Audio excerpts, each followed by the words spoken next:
How are you, Petros? Yes, I'm good, Congresswoman. How are you? It's very great to see you here. Thank you. Thank you. Where are you? I am in Ethiopia. I'll be there soon. When I heard that you are coming, and I can't wait to have you here. Thank you. I'm not exactly sure when. The original dates were September 16th. Yeah. But we would be leaving D.C. on September 16th, but that might have to change.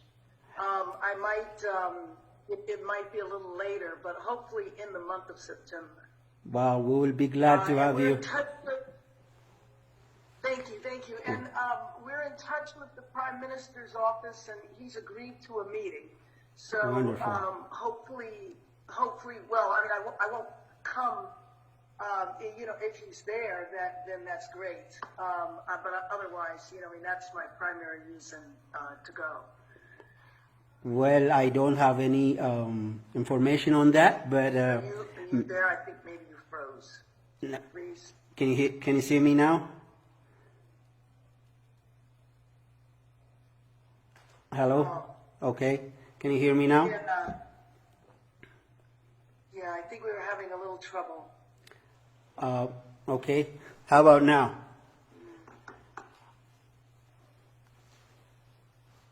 Okay, good. Okay. So I don't have any information about the Prime Minister's situation, but make sure you get in touch when you're here, and I'll make sure you have a good time regarding the entertainment part, but the discussion and everything, I'm just here as a concerned Ethiopian to share some words with you. Okay. All right. That's good. Okay. Have you ever been? What would you like to do? Would you like to start, or Babu, or what would you like? Oh, okay.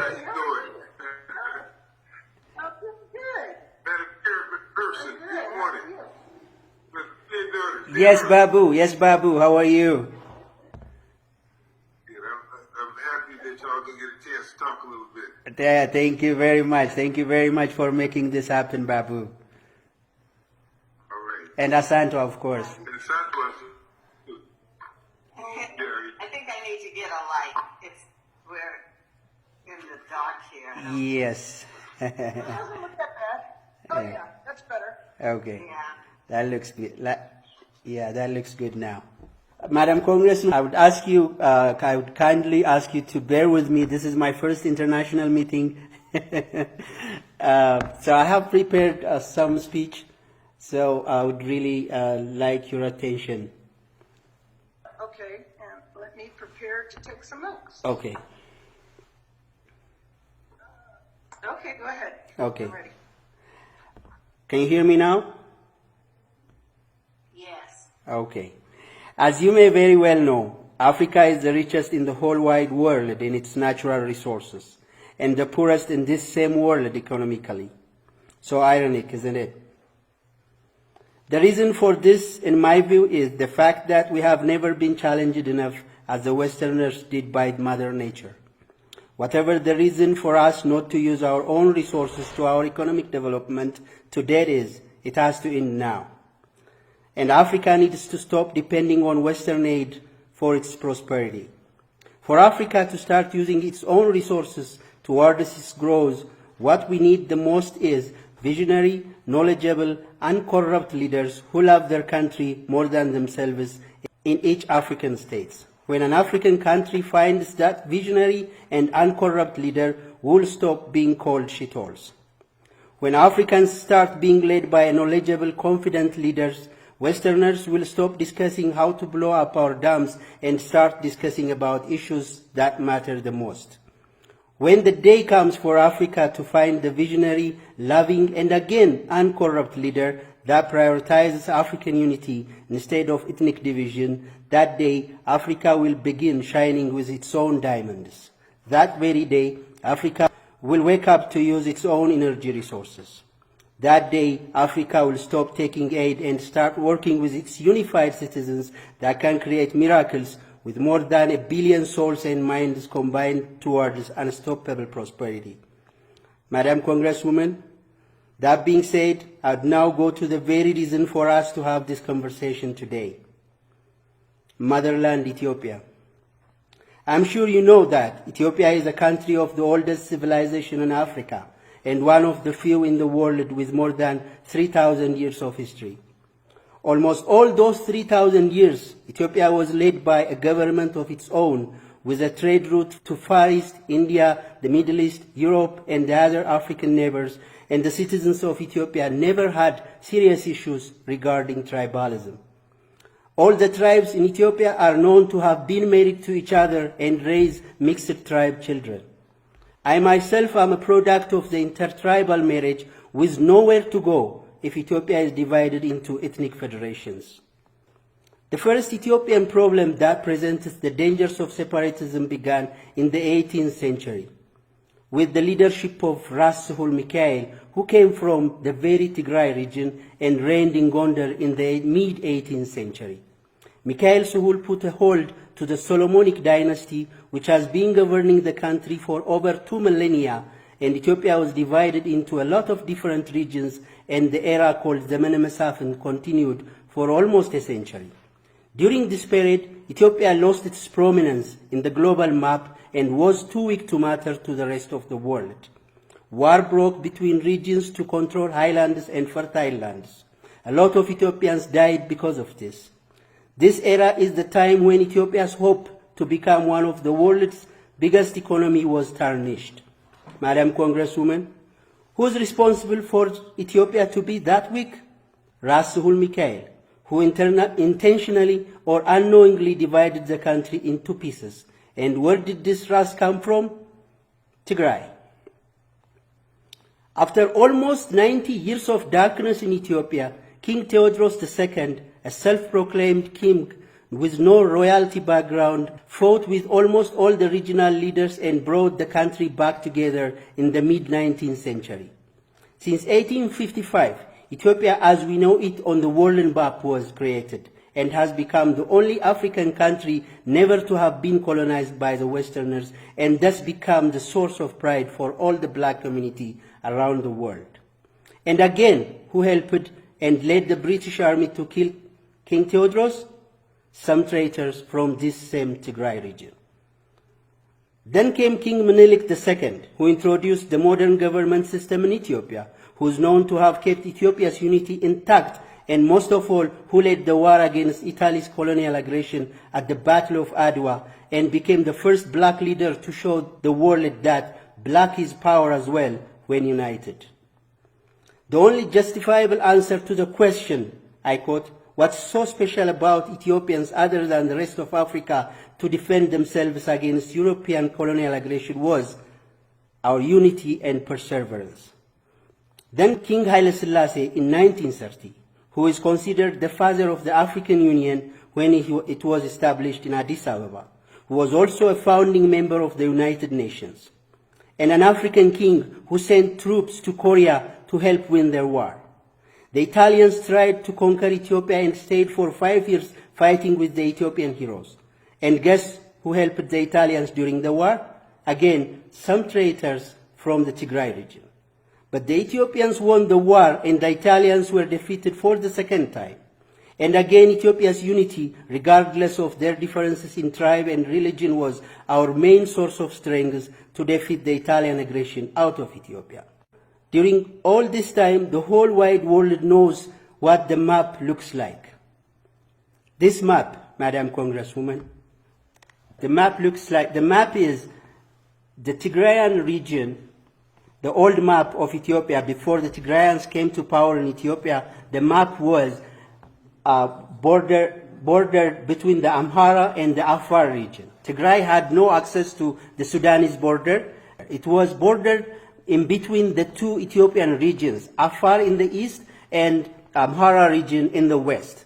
There was no such thing as Western Tigray. This is the old map that the whole wide world knows before the Tigrayans came to power in 1991. Right after King Haile Selassie's demise, when Mengistu Haile Mariam took power in Addis Ababa, a group of 7 or 9 people went into the Tigrayan jungle and established TPLF, the Tigrayan People's Liberation Front, with a dream of forming the Greater Tigray as a country seceding from Ethiopia.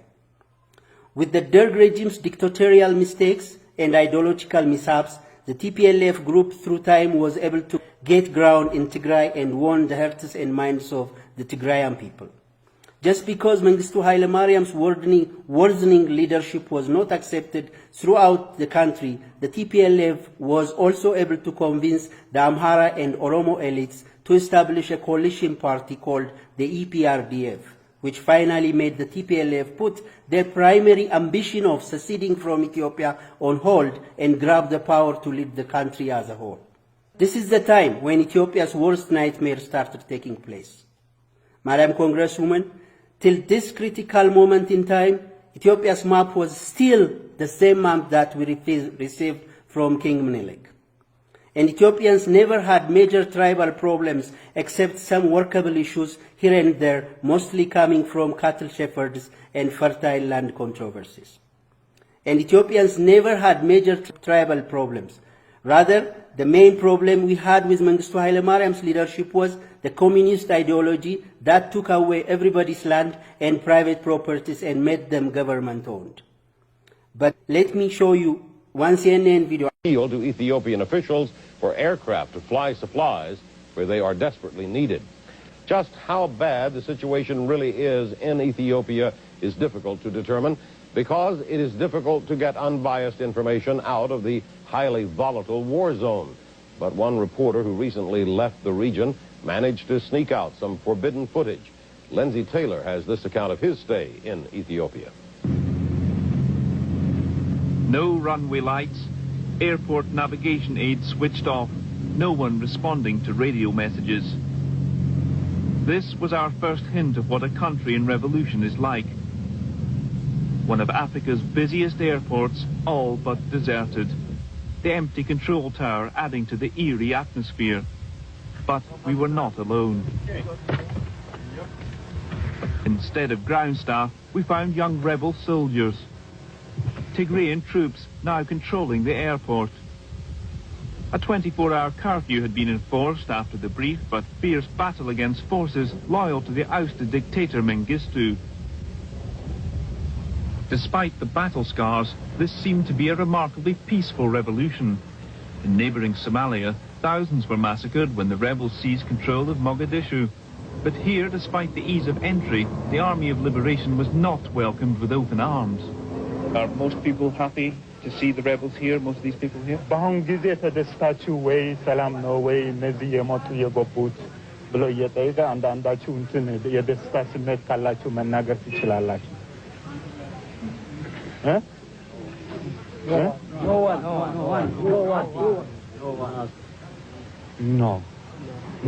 absolutely no.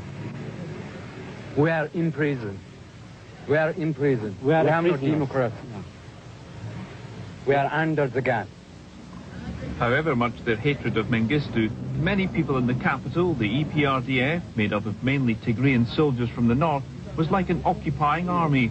After the EPRDF, the first thing the EPRDF did as soon as they grabbed the political power was divide the country into 11 ethnic-based geographical locations and change the name of the provinces to their respective tribal names.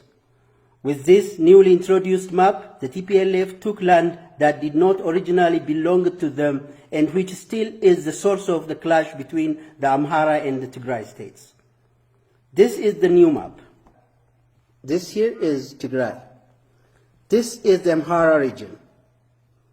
This here is Tigray. And this is the Amhara region. And this is Djibouti. So this is the old map that we used to have before. This is Tigray. This is Wollo, the Amhara region. And this is Gondar, the Amhara region. And this is Tigray. And this is Eritrea here. So this land here belonged to the Amhara region.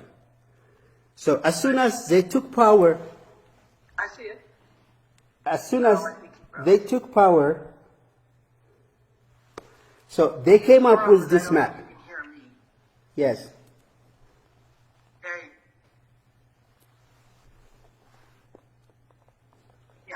showing me the disputed area? Yeah, I'm trying to show you the disputed area here.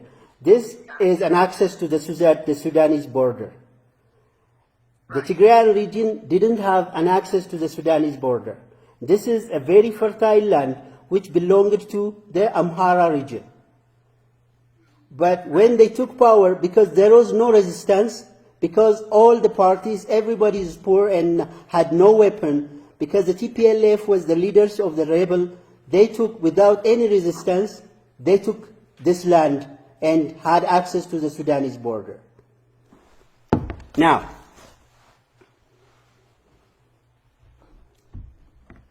I want you to listen to this one. After introducing 11 ethnic-based geographical locations and changed the names of the provinces to their respective tribal names. Before, there was no tribal name. It was just geographical names. I was born in Jimma. It's now called Oromia with the tribal name. But when I was born, I'm 52 years old, it was called Jimma. But now, I have to say I'm from this tribe, not from this place. So, this is not the only thing they did. They took out history course, Ethiopian history, from the curriculum of the Ethiopian high schools and from the Ethiopian universities, so that the youth doesn't ask about their history.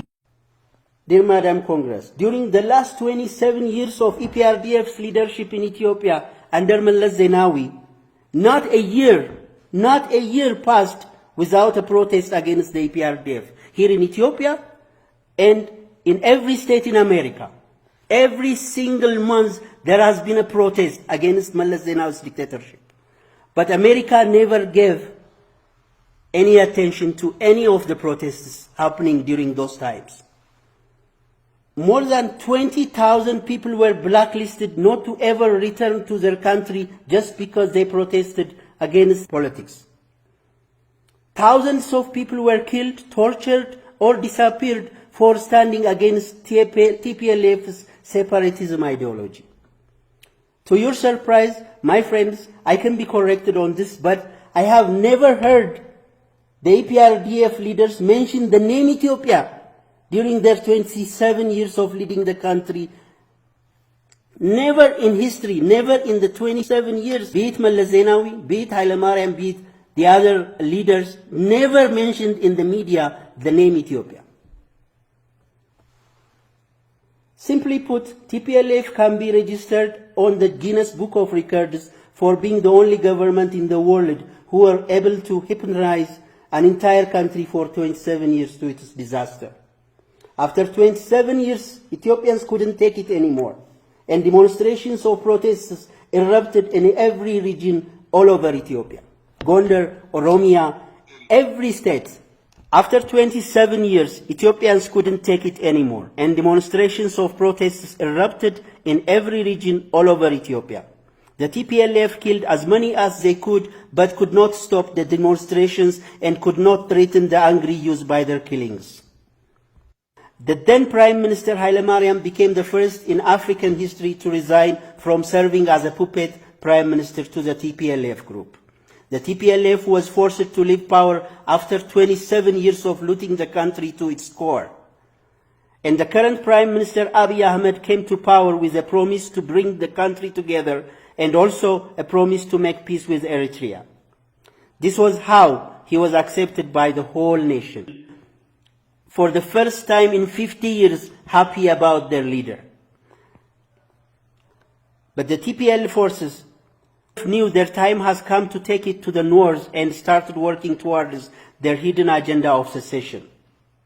Unusually in Africa, the new Prime Minister allowed the TPLF members to take whatever they looted and live peacefully in Mekelle, the capital city of the Tigray region.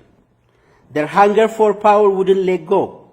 They started using the money they looted to buy greedy messengers within different states of Ethiopia and funded extremists to kill their own races brutally. The new Ethiopian government literally begged the TPLF forces to stop their evil deeds to an elephant's ear. And the TPLF forces attacked the military base with more than 75% of the nation's weaponry and vowed to wage war against Ethiopia. The Ethiopian Defense Force retaliated, took over the weapons, and the Amhara militia took back the land that has been taken by force from it 30 years ago. Madam Congresswoman, this is what the war looks like with all its background. The Ethiopian National Defense Force has won the war at the battlefront, but it was defeated with the diplomatic war and the propaganda. Diplomacy in America is all about lobbyists, connection, and nepotism. The new Ethiopian government didn't get enough time to work on all these fields before the war took its full course. It looks like the American government is sympathizing with the TPLF forces who have been declared terrorists by the Ethiopian parliament. But I tell you now that helping the TPLF means destabilizing the whole of Africa. Let me show you their ambitious map so that you understand where they are heading. This is the TPLF's new map. It starts from the Gambela region, takes over all the Great Renaissance Dam area, stretches to the Eritrean port of Assab. This is their ambitious map that they want to build after seceding from Ethiopia. So you're saying you want to succeed. And so when I look at the map, because it's hard to see. I'll send all the maps through the email. But is what I'm seeing on this side, okay? Because I don't know if it's your left or your right. Yeah. Is that to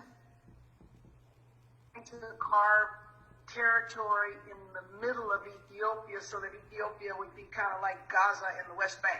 Exactly. Disconnected? Is that what? Exactly. They take their existing Tigrayan land, they stretch in the west of Ethiopia, they stretch to the region of Gambela and Benshangul Gumuz, where the Great Renaissance Dam is being built at.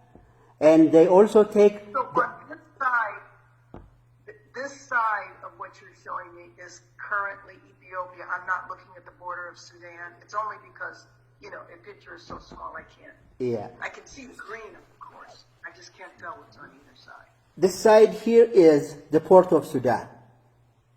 Yeah. So that's Sudan? This side here is the port of Sudan, here. Not the port, this is the border of Sudan. And this side here is the port of Assab in Eritrea. So their ambition is to build this greater Tigray, seceding from Ethiopia, expanding to Eritrea, and taking some land from Sudan as well. So if these guys succeed in seceding from Ethiopia, we are not going to have a stable Horn of Africa. That's my worry. The war will not stop within Ethiopia. The war will extend further to Eritrea, Djibouti, and on the west, Sudan. This is what I fear that will be happening. And I am afraid that we are going to not only lose Ethiopia, but Eritrea, Djibouti, and we will never be having peace in this Horn of Africa. So, if you want a strong nation in the Horn of Africa, Madam Congresswoman, please stand with Ethiopia. If America wants Ethiopia destabilized and the Horn of Africa to be an incubating ground for terrorists, I don't know this is going to happen, but it looks like America is sympathizing with TPLF. If you are confused whom to trust, just take your hands off Ethiopia. Tell America to take her hands off Ethiopia and let us solve our problems the way we can. But please, I beg you, in the name of the 100 million Ethiopians, to take America's hands off Ethiopia. We do not want to be another Libya, Afghanistan, Yemen, Iraq, the list goes on. Thank you for listening. Thank you Babu and Asantwa for making this happen. And thank you, Madam Congresswoman, for listening to me. I'm ready to answer any questions if you have some.